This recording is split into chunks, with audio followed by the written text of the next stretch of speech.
안녕하세요. 꿈짱TV의 이수경입니다.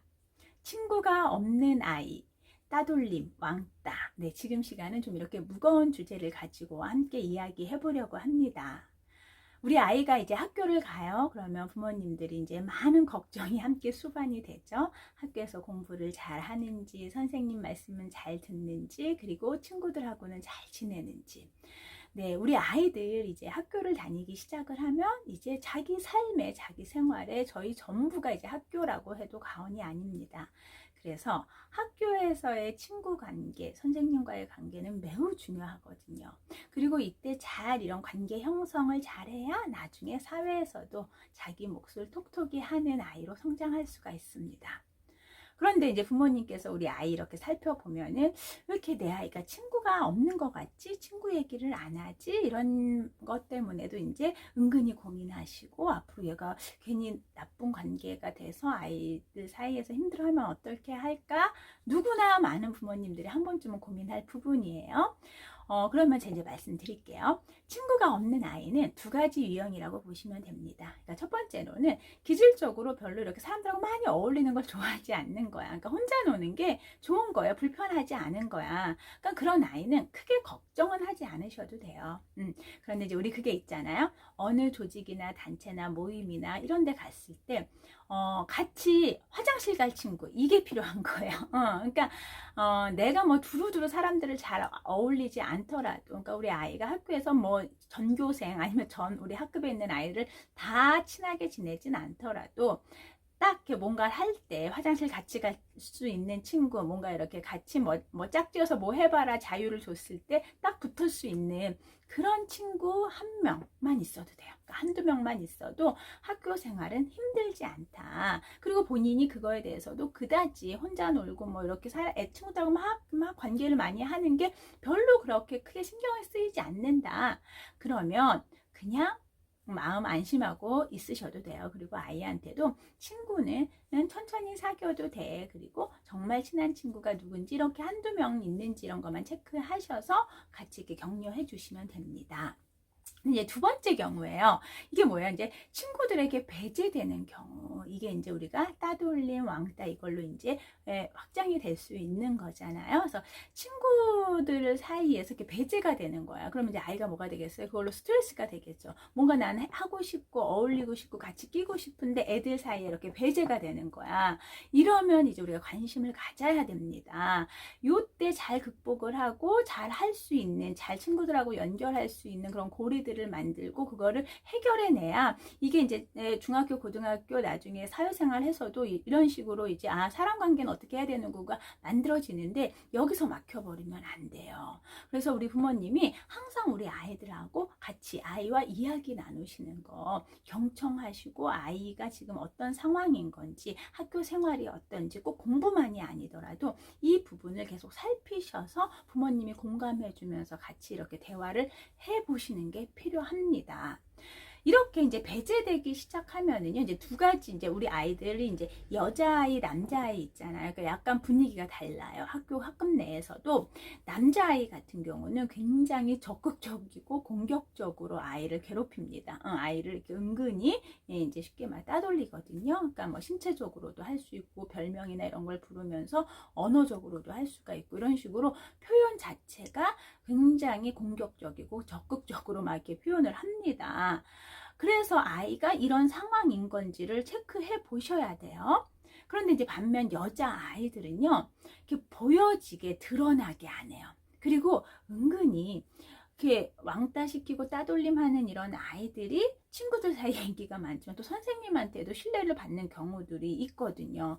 그러면 정말 이런 아이들 너무 안타깝잖아요. 그렇죠? 그 안에서 피해받는 아이는 자기 얘기도 하지도 못하고, 그러니까 여자아이들 같은 경우는 더욱이 이렇게 투명인간 취급한다라든지 은밀하게 사람을 괴롭히는 이런 소극적인 모습이 있지만 사람을 더 힘들게 하는 거예요. 그러니까 무관심, 무반응, 그러면서 아이를 유령 취급, 투명인간 취급하면서 아이의 존재감을 아예 없애버리면서 자기들끼리 뭐 SNS가 됐든 뭐가 됐든 이러한 이런 창구를 통해서 아이 한 명을 이렇게 힘들게 하는 거예요. 그래서 이런 어떤 경우인지 모릅니다. 그러니까 이런 경우가 있는지를 부모님이 살피셔야 되는데, 또 그런 게 있어요. 따돌림 당하는 아이들, 이제 은근히 친구들 사이에 배제되는 아이들의 또 특징이 있거든요. 다 그렇게 하지 않아요. 그래서 제가 이런 유형 이렇게 쭉 적어놨습니다. 그러니까 이제 뭐 잘난 체 하거나, 아니면 이제 청결하지 못하거나, 말을 좀 어눌하게 하거나, 아니면 너무 내성적이거나, 뭐 이런 유형의 아이들이 타겟이 되는 거예요. 그래서 이런 아이가 내 아이면 안 되잖아요. 그래서 이런 것도 한 번쯤은 살펴보셔야 됩니다. 그리고 우리가 이런 학교 폭력, 왕따, 은따 이런 거에 따돌림에 있어서 이제 분위기에서는 뭐예요? 항상 피해자가 있고 가해자가 있고 방관자가 있어요. 그러니까 이제 피해자 아이들은 정말 이 아이들은 이 어릴 적에 이 상처는 크게 트라우마가 돼서 평생 가거든요. 그래서 정말 보호해줘야 되고 잘 살피셔야 됩니다. 그런데 이와 반면 이제 방관자들이 의외로 많아요. 그러니까 대부분이 방관자인 거죠. 어떤 데는 뭐 선생님도 방관자 역할을 한다고는 하는데 알면서 모르는 척 하는 거예요. 그런데 우리 아이랑 이제 이야기 나누실 때요, 내 아이가 직접적인 가해자 피해자가 아니더라도 우리 반에 이런 게 있어 라는 말이 나온다라면 저 부모님이 관심을 갖고 이거를 해결하려고 전 하셔야 된다라고 봐요. 어른의 몫으로. 그러니까 그리고 우리 아이가 나중에 관계에 있어서도 이런 문제가 생겼을 때 언제까지 이렇게 방관자의 역할을 한다라는 건 좋은 건 아니잖아요. 그렇죠? 나쁜 거를 나쁘다라고 얘기할 수 있는 그런 아이로 성장시키는 게 중요하기 때문에 방관자라는 입장에 있더라도 이걸 어떻게 대처해야 되는지 선생님께 알리고, 요즘 117 뭐 이런 것도 있잖아요. 그래서 이 부분이 직접적인 나의 피해, 나의 가해가 아니더라도 내가 방관자의 입장에서 이거를 적절하게 대처할 수 있는 것도 하나의 중요한 교육이다 라는 거 꼭 생각하셨으면 좋겠습니다. 그러면 가해자들은 어떠냐? 의외로 이 가해자들이요, 직접적인 자기가 그런 거에 대한 경험이 있는 아이들, 그리고 이제 가정 환경이 굉장히 중요해요. 가정에서 그러니까 폭력을 당한 이런 아이들이에요. 언어 폭력이 됐든 뭐가 됐든, 그러니까 강압적이고 공격적이고 이러한 뭔가 위협적인 가정 환경인 거예요. 그러다 보니 이게 이제 눌려져 있던 게, 학교에서 친구들은 약하잖아요. 그러니까 그게 자기가 이제 피해 입었던 것들을 가해자의 몫으로, 이제 가해자의 입장에서 막 아이를 이렇게 힘들게 하고 괴롭힌다라는 거예요. 그러니까 이게 뭐 악순환인 거거든요. 그래서 이런 가해자 아이들도 어떻게 보면 정서적으로는 큰 아픔이 있는 아이들이 의외로 있다. 그러면 그 아이들도 치유를 해줘야 된다라는 거예요.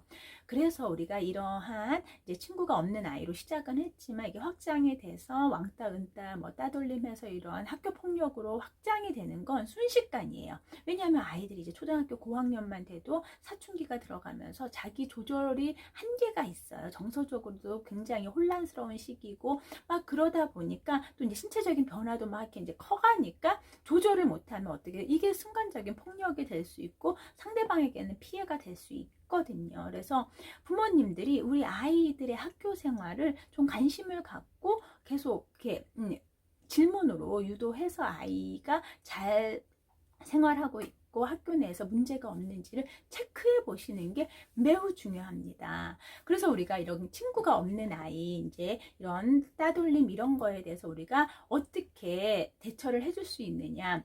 첫 번째는요, 가정 환경에서 정서적으로 안정된 이러한 환경을 만들어 주셔야 돼요.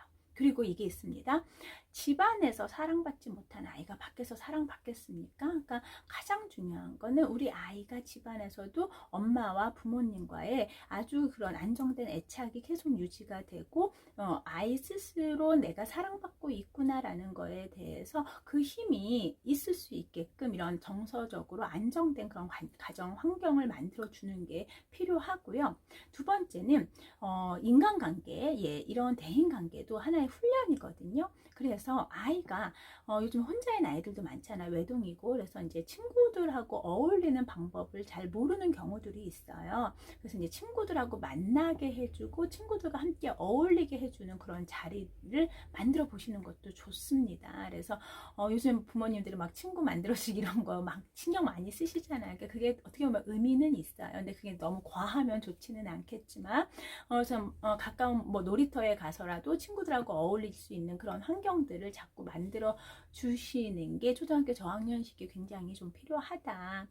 네, 친구가 없다라는 거, 정말 인간은 인간과 함께 더불어 살아야 되는데 우리 아이의 학교 생활이 친구로 인해서 스트레스를 받는다면 이거는 모든 거에 지장이 될 수가 있습니다. 그래서 우리 부모님이 항상 살피셔서 내 아이가 정말 행복하고 즐겁게 학교 생활을 하는지, 어떤 부분이 문제인지를 꼭 살펴보시는 게 중요하고요. 가정에서 그런 부분들이 좀 따뜻함 이런 것들이 계속 만들어져서 아이가 바깥에서도 좀 든든한 그 힘으로 자기를 이렇게 표현하고 함께 어울릴 수 있게끔 해주시는 게 매우 중요합니다. 네, 저는 이 시간 여기서 마무리할게요. 감사합니다.